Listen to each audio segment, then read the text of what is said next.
Boa noite, meus amigos, meus irmãos da Casa de Ismael. Há tanto tempo, muitas saudades. Nesses novos tempos, a gente está conhecendo uma nova edificação, uma nova plataforma, que é esta plataforma digital que nos permite de estar junto, cada um na sua casa, mas todos juntos nos pensamentos. Nós começamos um pouquinho mais cedo porque nós vamos fazer a leitura do Evangelho e trazer alguns itens da nossa Casa de Ismael.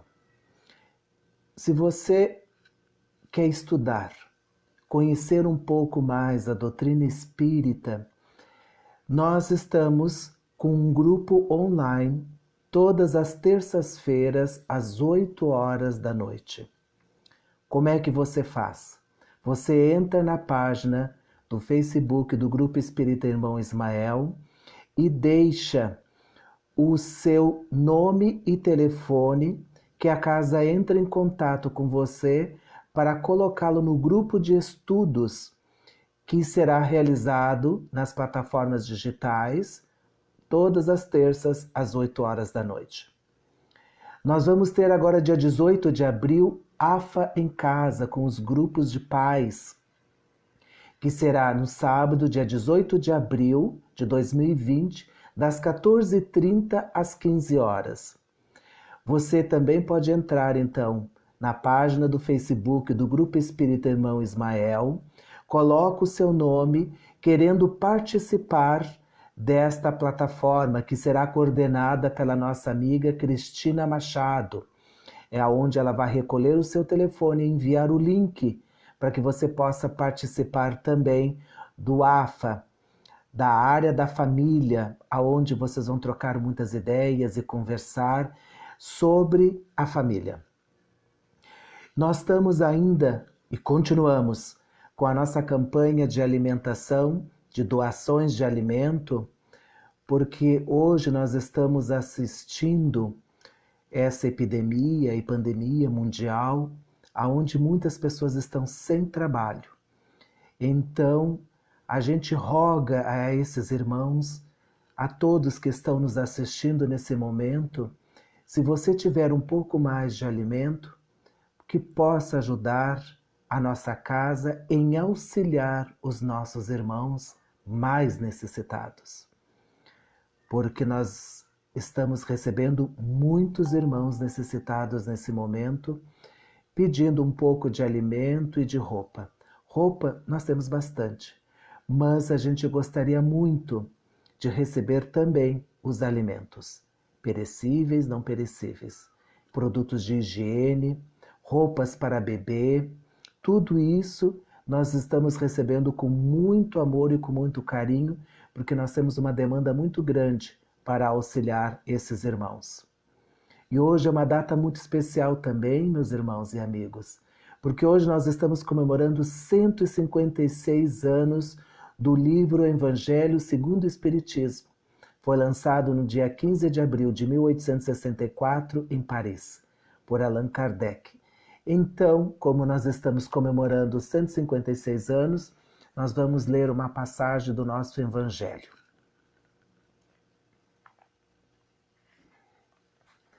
Capítulo 17, Sedes Perfeito, item número 3, o homem de bem.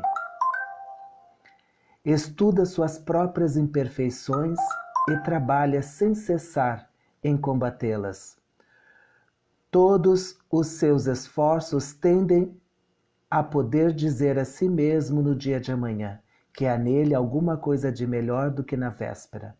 Não procura fazer valorizar nem seu espírito e nem seus talentos, às expensas de outros. Aproveita, ao contrário, todas as ocasiões para ressaltar as vantagens dos outros. Não se vaidece nem com a fortuna, nem com as vantagens pessoais, porque sabe que tudo que lhe foi dado pode lhe ser retirado. Usa, mas não abusa, dos bens que lhe são concedidos, porque sabes que é um depósito da qual deverá prestar contas e que o emprego, o mais prejudicial para si mesmo, é de fazê-los servir à satisfação de suas paixões. Se a ordem social colocou homens sob sua dependência, ele os trata com bondade e benevolência, porque são seus iguais perante Deus. Usa de sua autoridade para erguer-lhe o moral e não para o esmagar com seu orgulho. Evita tudo que poderia tornar a sua posição subalterna mais penosa. Só ratificando o nosso aviso, a campanha de doações de alimentos pode ser entregue na Ismael, na nossa casa, na Rua Alegrete, número 100, todos os dias de segunda a sexta-feira, das 8 às 18 horas. Será muito bem-vindo qualquer doação de alimento para os nossos irmãos mais necessitados. O tema de hoje, a função primordial da família. Vamos nos remeter ao tempo onde a primeira família era a família primitiva.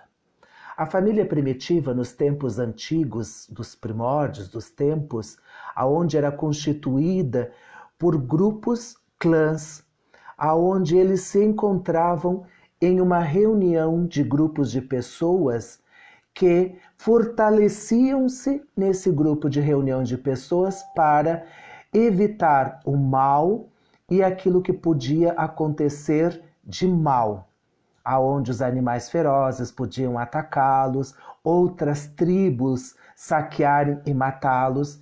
Então esse grupo de pessoas foi dado então a entender que seriam as primeiras famílias. Não existia o conceito ainda de casamento, mas entendia o conceito religioso, o conceito universal de união entre o ser masculino e o ser feminino que dava a reprodução. Então, não existia o pai de família, mas existia o reprodutor, e as fêmeas eram o que davam continuidade à vida, dando filhos. Quanto mais filhos tinham, maior era o grupo e maior era a proteção. Então, esse conceito familiar, ele já vem lá do início do mundo primitivo, entendendo que era necessário esse agrupamento de pessoas. Conforme o andar dos tempos, dos anos, foi se entendendo então a divisão de que um homem e uma mulher para a procriação, formando então os seus núcleos familiares, seus clãs, as famílias, a origem. E com o passar do tempo, aonde foi desenvolvendo cada vez mais, nós começamos a chegar então nas famílias do passado que a gente pode chamar de patriarcal. A família patriarcal era coordenada pelo homem e o mais velho.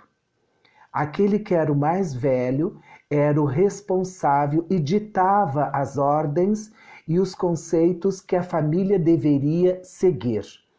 Então, no regime patriarcal, é onde eram escolhidos os casamentos, para que pudesse unir as fortunas ou unir as famílias, que pudesse dar sustento à continuidade do seu clã, né?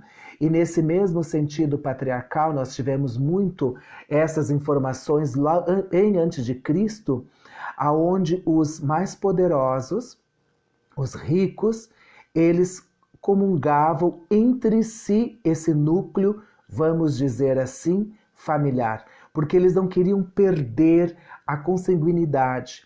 Então, muitas vezes, irmãos ficavam com irmãos, ou primos, ou pai com a filha, ou a mãe com o filho, para não perder essa consanguinidade, para não perder, vamos dizer, o sangue puro da família, porque eles acreditavam ser seres superiores aos outros.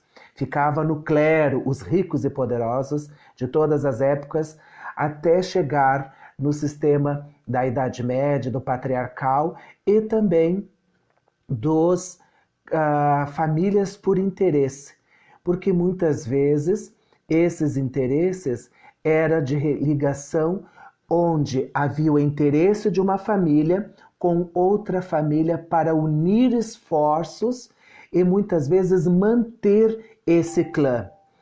Isso era tão natural, tão normal, que os pais escolhiam os casamentos dos filhos para dar continuidade na herança, no dinheiro e tudo mais. Isso era um fator que não tinha muita preocupação, porque era um regimento natural da sociedade para que eles pudessem, então, dar continuidade. Nós estamos falando disso porque era do nível da classe média, vamos dizer nos dias de hoje, para a gente entender melhor, da classe média para alta. Os pobres, os menos favorecidos, não tinham esses conceitos. Os conceitos de família eram perdidos porque muitas vezes o pai tinha um relacionamento com a sua mulher, com as suas filhas, com as primas, sobrinhas, e os irmãos com as irmãs, porque não tinha uma cultura familiar. Então, esses estereótipos que os familiares transavam entre si era muito normal na época, porque não existia conceito. Não era uma coisa libinosa ou uma coisa preconceituosa, era uma coisa natural, porque como eram grupos muito pequenos, eles tinham que criar e aumentar os seus núcleos familiares cada vez mais. Então, quanto mais filhos tivessem, melhor. Então, muitas vezes, o pai dava continuidade na esposa, na filha, e assim adiante, para que desse mais filhos. E aí nós vamos ter essas concepções genéticas muito problemáticas na Idade Média, porque a gente começa a ver muitas deformidades, muitas problemáticas, porque os genes quase iguais acabava cometendo problemas físicos e genéticos. Mas isso foi uma fase que nós passamos. E nesse mesmo passado trouxe então a cultura da monogamia, porque a poligamia era permitido um homem casar com várias mulheres para que ele pudesse sustentar todas iguais. A gente fica questionando muitas vezes, acreditando ser uma libertinagem sexual do homem. Mas nós temos que lembrar que quando isso acontecia, e principalmente no Oriente, era que os homens iam para a guerra, iam para a caça, iam para a sobrevivência e ficavam as mulheres em casa, nas tendas, cuidando das suas fazendas e tudo mais, e precisava então de que tivessem muitos filhos. Então, uma esposa filho por ano. Então, era permitido que este homem pudesse ter várias mulheres para que pudesse ter criações e esses filhos, então, auxiliar no sustento, na proteção da família. E com o tempo, com o passar dos tempos, compreendeu-se, então, que era necessário a monogamia, que é o casamento de um homem e de uma mulher para dar a constituição da família, dos seres que serão chegados através desse casal, mas somente um casal. Porque compreendeu-se que nesse mesmo distúrbio da criatura humana, ainda produzido dentro de si os recantos e os complexos de sexualidade, de inferioridade, acabava acontecendo que a sua sensualidade e a sua sexualidade era exortada para fora, aonde culminava e nas grandes perturbações psicológicas das criaturas, os pedófilos, os tarados, porque eles atribuíam essa reprimenda sexual e acabava explodindo esse contexto sexual. Então a monogamia fez com que freasse esse processo todo dessa liberação profunda e sexual. E nós vamos chegar na idade atual, da família atual, aonde nós vamos ter algumas ramificações modernas. A família atual do mundo presente, uma porque ela perdeu o verdadeiro sentido da família. Porque muitas vezes as pessoas vão para o casamento querendo sair de casa, fugindo dos pais, para ir como se acreditasse estar liberta dos pais e adentrando num casamento muitas vezes pior do que a família ou igual. Porque quando nós temos os nossos complexos e não resolvemos os nossos complexos perante a outra criatura, então muitas vezes temos complexo de Édipo ou de com a mãe, então nós conceitos para o casamento e damos continuidade com os nossos complexos no casamento. Então, muitas vezes, as pessoas não se conhecem profundamente, atirando-se nesses casamentos e não vendo realmente com quem está se casando. E aí, muitas vezes, decepciona-se porque casou-se com aquele que conheceu e não com esse que está vivendo. Porque muitas vezes, no início do namoro, no início que nós estamos nos conhecendo, nós apresentamos uma máscara de felicidade, de amorosidade, de amizade, de educação, mas não conseguimos sustentar tanto tempo essa máscara. E quando casamos, já conseguimos o que nós desejávamos, retiramos a nossa máscara e vivemos como somos. E aí muitas vezes é decepcionante para ambos, porque aquele com quem casou não é o que realmente está dentro de casa. Mas essas são as questões das famílias modernas do tempo presente. E muitas vezes os casamentos estão praticamente descartáveis. Você casa, se não der certo, a gente separa. Se não ficar bom, eu vou embora. Não se preocupa em cultivar o casamento. É simplesmente uma necessidade de dizer que está casado e vivencia aquele núcleo familiar, não deu certo, não gostei e vou-me embora. E hoje, nos tempos modernos, a concepção família teve novos rumos e novos conceitos.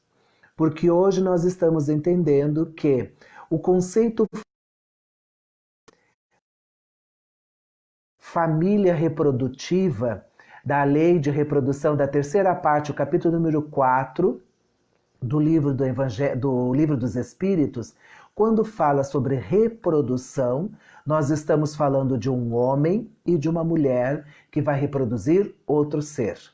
Quando nós estamos falando de família moderna, nós estamos falando da união de dois seres.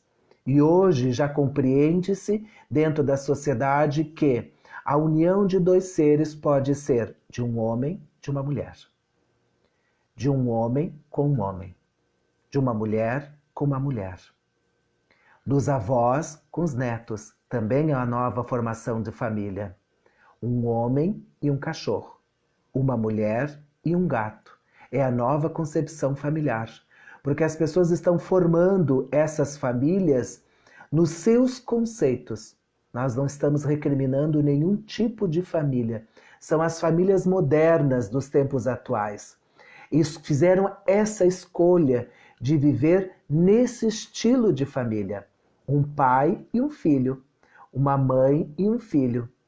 Muitas vezes, pais solteiros adotam crianças ou têm filhos e continuam na concepção familiar porque acreditam nessa expectativa familiar. Mas quando nós estamos falando sobre as famílias, a gente faz um questionamento. Qual é a finalidade da família? A finalidade da família, ela tem uma grande questão para nós, criaturas humanas, porque é uma proposta de Deus que faz a todos nós de sermos co-criadores da criação de seres ao nosso mundo. Nós sabemos que o homem e uma mulher, um óvulo, um espermatozoide, na formatação de um zigoto, formará um novo ser. Este novo ser será revestido de corpo físico, mas somente Deus que irá colocar um espírito neste corpo físico. Então Deus nos convida a ser co-criadores junto com o Pai, aonde nós vamos fazer a formatação de um espírito, de um corpo físico para abrigar um espírito novo que está chegando. E esse espírito novo que está chegando fica na responsabilidade dos pais de criar Caros amigos, é tão maravilhoso isso, de nós sermos co-criadores e de dar a oportunidade aos espíritos de reencarnarem na Terra, porque se nós estamos vivos, alguém permitiu, os nossos pais conceberam a nossa reencarnação e sendo os nossos pais aonde nos educaram, nos ensinaram os processos da vida. E a mesma coisa nós damos continuidade, porque nós compreendemos pelas leis das reencarnações, a pluralidade das existências, que já fomos pais, já fomos mães, já fomos filhos, já fomos filhas, já fomos irmãos, já fomos tios, tantas coisas tentando esse processo. Com a finalidade da família, ela existe duas: a física, que é a criação. Então, um casal e de uma mulher, aí sim nós estamos falando do número 4, Lei de Reprodução, da terceira parte do Livro dos Espíritos, que é dar continuidade, aonde nós vamos proporcionar um novo corpo físico, um novo espírito, para que possa então vir ao planeta. Esta é a nossa finalidade física, aonde os pais terão a responsabilidade de educar esses filhos, aonde vão dar todo o amor, todo o carinho, todo o afeto, educação, para que esse espírito, nesta encarnação, que é o nosso filho, receba todos os nossos ensinamentos, a nossa competência intelectiva, a nossa educação, que é transmitida aos nossos filhos. Assim, nós vamos fazer parte da cocriação junto com Deus na formação dos caracteres da personalidade desta encarnação. Nós devemos estar questionando, nos perguntando sobre os caracteres de cada criatura, porque muitas vezes nós educamos igual os nossos filhos, mas cada um tem uma personalidade diferente. Sim, meus irmãos, porque cada um é um espírito individual e único, com toda a sua bagagem de experiência, de vivência, aonde vai, através das reencarnações, melhorando-se e compreendendo o estado evolutivo próprio e coletivo. Então, muitas vezes, os pais têm que ter uma compreensão de que não devemos educar iguais os nossos filhos, porque os nossos filhos não são iguais.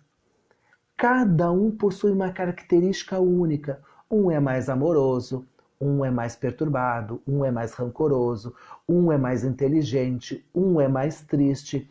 Se você vai criar igualmente a todos, você não alcança os níveis pessoais. Ter um olhar mais profundo, aquele que é mais triste, você tem que dar uma atenção. Aquele que é mais inteligente, desenvolver mais a sua inteligência. Aquele que é mais nervoso e brabo, amar mais. Aquele que tem dificuldade, rancoroso, precisa compreender a natureza do seu rancor, se não é dessa encarnação, é de outra. E aí, assim, vamos auxiliando nesse processo de educar os nossos filhos como coautores e co-criadores. Nós temos então a finalidade da família espiritual. A família espiritual é aonde nós vamos nos reajustar-se. Porque os pais vão receber esse novo espírito, mas graças ao véu do esquecimento, do capítulo 5 do Evangelho segundo o Espiritismo, item número 11, o véu do esquecimento, é a misericórdia do Pai sobre todos nós. Porque imagina se nós soubéssemos quem é que está chegando. E nós temos nas obras de André Luiz informações para cunho cultural e de compreensão quando os espíritos estão retornando ao mundo físico, quando são de natureza amorosa, espíritos afins ou espíritos perturbados e vingativos e perversos contra a nós mesmos.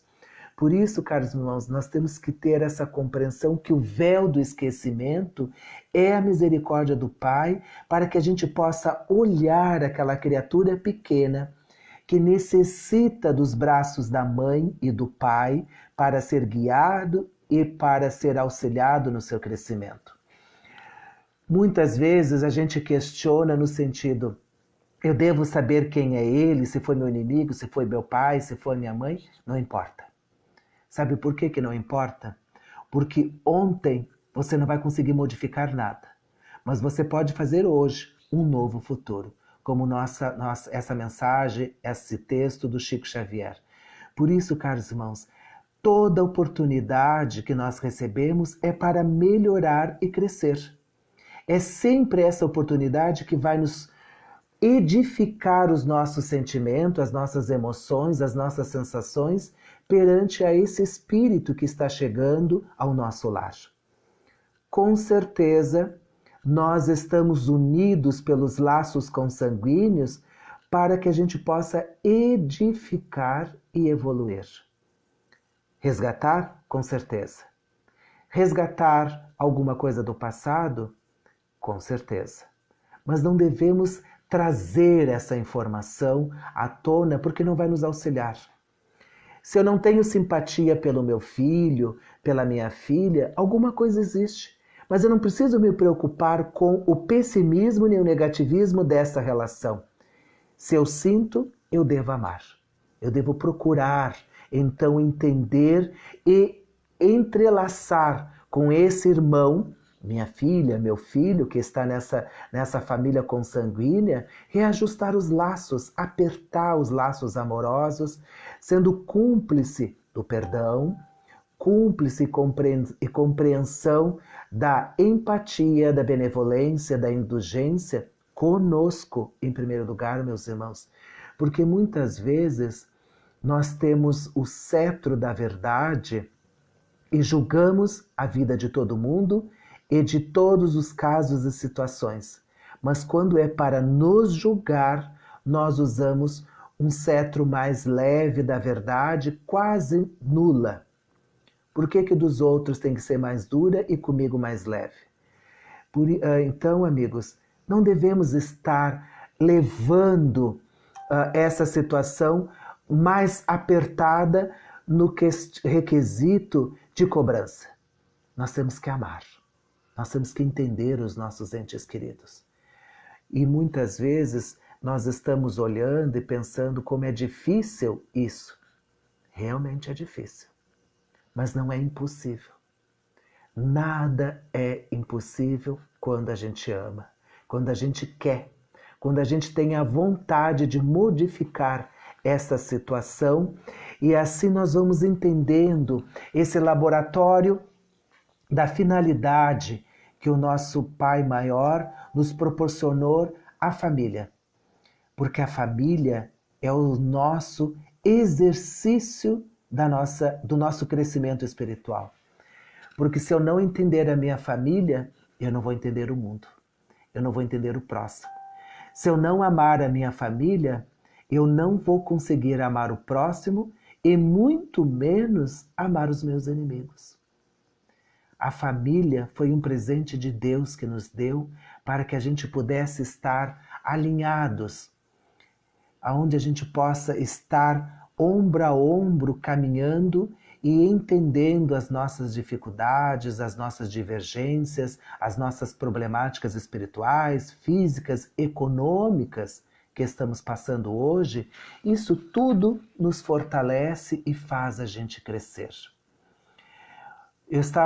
Como essa quarentena faz a gente refletir muito e a gente assiste muitas exposições doutrinárias, e eu aconselho a todos a lerem e a assistirem palestras, mas de pessoas com responsabilidade e com cunho doutrinário. Tem muita gente falando coisas contrárias à doutrina espírita ou falando bobagens. Não especule nem divulguem esses temas, porque não vai auxiliar. A gente tem que ir nas fontes, Kardec, Leon Denis, Camilo Flammarion, André Luiz, Chico Xavier, Emmanuel. Essas são as fontes que nós, revistas espíritas, esse é o material que nós devemos utilizar para auxiliar a nossa compreensão.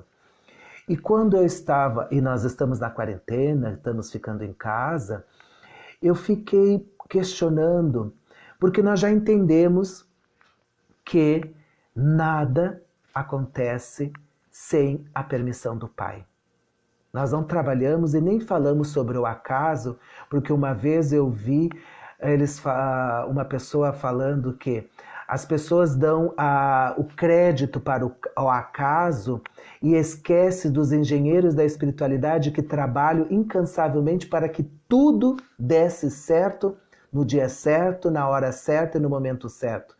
Então a gente põe todo o glamour para o caos e esquece de todas as organizações que foram realizadas. Mas nessa quarentena eu fiquei muito pensativo e nessa confusão que está aí fora, que não é da nossa alçada, mas eu li a pergunta do Livro dos Espíritos 775, que eu vou ler ela na íntegra para vocês entenderem. Qual seria, para a sociedade, o resultado do relaxamento dos laços de família? A resposta dos amigos benfeitores: uma recrudescência do egoísmo. Recrudescência é muito mais, além, superior do egoísmo. Caros irmãos, se nós notarmos que o ano passado nós estávamos mergulhados no nosso egoísmo, na nossa luxúria, na nossa sensualidade e esquecemos da nossa família. A primeira coisa que essa epidemia nos trouxe foi a frase: fique em casa, fique com a sua família. E é tão extraordinário que eu já começo a pensar. Não estou falando no sentido prejudicial porque é um vírus e mata, mas os resultados que ela está trazendo, por isso que nós temos que ficar em casa, nos cuidar, nos proteger, higienização, máscaras e luvas e tudo mais. Isso é necessário, mas o geral de uma globalização maior, de um planeta todo, nós começamos a ver que se essa recrudescência do egoísmo precisava de um freio. E para que isso pudesse ser exercitado e compreendido, teria que ser aonde? O primeiro núcleo onde nós reencarnamos foi na família. Então é lá que a gente deve voltar. Voltar às nossas origens. Voltar a quem nós éramos. Quem realmente somos. Porque muitas vezes utilizamos tantas máscaras, caros irmãos, que esquecemos de quem somos. E muitas vezes, além de esquecer quem somos, temos da nossa finalidade aqui na Terra.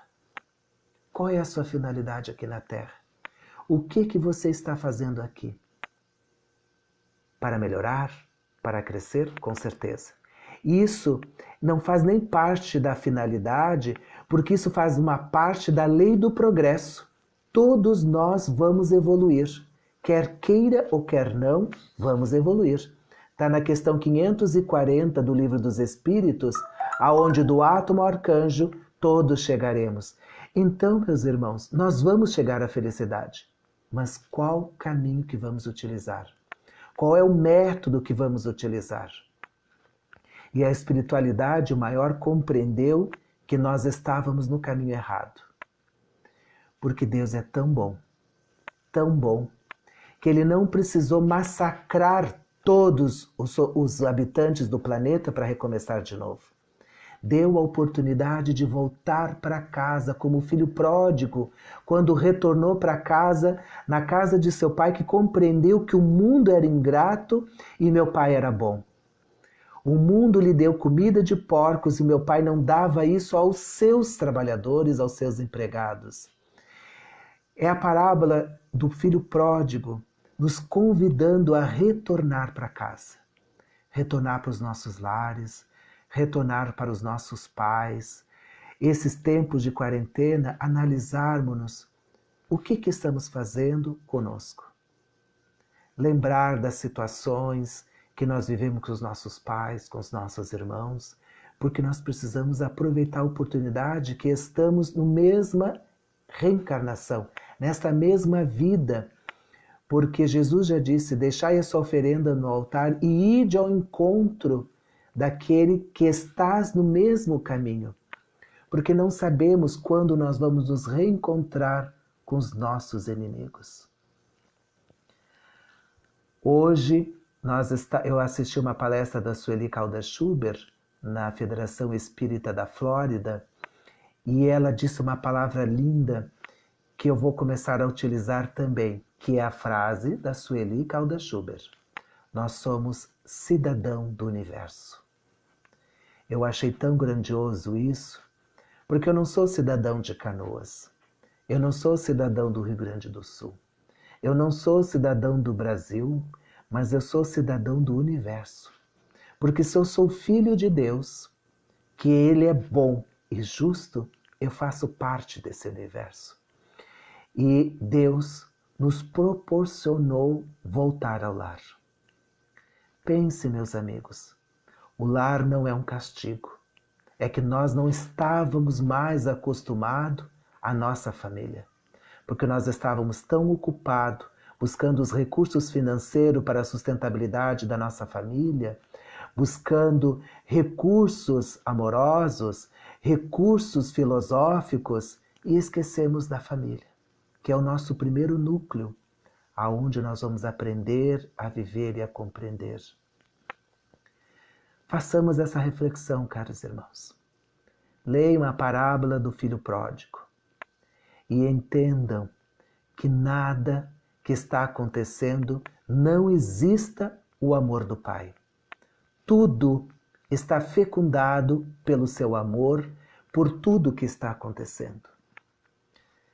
Não estamos nem questionando sobre as mortes, sobre as doenças, porque isso não cabe, não temos nem um cabedal de conhecimento para estarmos especulando sobre essas informações. Não temos. Até os próprios que estão trabalhando profundamente não têm esse conhecimento. Alguma coisa de fagulhas de informações estão sendo recebidos, estão sendo auxiliados, já foram comunicados. Tudo está nos prodígios de Deus. Por isso, caros irmãos, voltamos para a família. Voltamos para os nossos lares. Voltamos para dentro de si mesmo. Um pensador inglês de 280 anos atrás, Thomas Hart, disse uma frase: nós perdemos o endereço de Deus. E eu digo, a gente perdeu o endereço de Deus, não o Deus de D maiúsculo, mas esse Deus interior, a nossa essência divina. Porque nós estamos tão envolvidos na sociedade e nas coisas que esquecemos de nos perguntar o que realmente nos faz feliz. O que me faz feliz? O que me deixa alegre? O que eu amo e não amo? Tudo isso, essa quarentena está nos proporcionando, meus amigos, a refletirmos. Sabemos que as ansiedades, as perturbações financeiras nos chegam à nossa porta, mas é compreensível porque é uma situação que não é sua e nem minha, é do mundo. Isso acaba nos acalentando porque a situação econômica ela é mundial. E como já consegue reconstruir uma alma, quando nós estivermos refletindo na família, pense com amor nos seus pais, seus irmãos, afetos, oportunidade de reconciliar e conosco. Muita paz a todos vocês, meus irmãos. É do fundo do meu coração que eu agradeço a oportunidade vocês. Hoje, esse mundo cibernético nos estar dentro da casa de vocês, ou aonde vocês estiverem, e eu na minha casa, e nós falarmos de Jesus, da doutrina espírita, do amor e da família. É tão grandioso tudo isso, meus irmãos, que faz com que a gente reflita sobre as nossas ações, porque com certeza, meus amigos, não somos mais os mesmos. Ficou para trás no mês de março. Hoje é um novo homem que está surgindo, porque as novas políticas sociais, fisiológicas, são novas a partir de agora. Por isso, meus irmãos, tenham a paz, o amor de Jesus em seus corações, hoje e sempre. Muito obrigado a todos que estiveram presentes, que estiveram acenando e agradecendo a todos vocês. E pela vontade do Pai Maior, eu vou fazer a prece de encerramento agora e agradeço do fundo do coração a todos vocês. Vamos elevando nossos pensamentos ao Mestre Jesus e ao Pai. Mestre Jesus, rogamos a sua misericórdia sobre todos nós. Nesse momento que estamos enfrentando dificuldades, nos auxilia, Mestre Jesus. Irradia o seu amor aos nossos lares, aos nossos entes queridos, aos nossos parentes, mas a sua luz maior aos hospitais, às clínicas, os postos de saúde. Ilumine aqueles trabalhadores que estão na linha de frente, no contágio, arriscando a sua própria sobrevivência para auxiliar o próximo. Ilumina-os, proteja-os, Mestre Jesus, os médicos, enfermeiros, os assistentes, os recepcionistas, o pessoal da limpeza e da cozinha, das ambulâncias. Proteja todos, Mestre Jesus, porque são os com o próximo. Que a sua luz se irradie sobre todos os presídios, as casas de saúde, asilos, casas de passagem, para que eles também recebam a fluidificação do seu amor e da sua luz.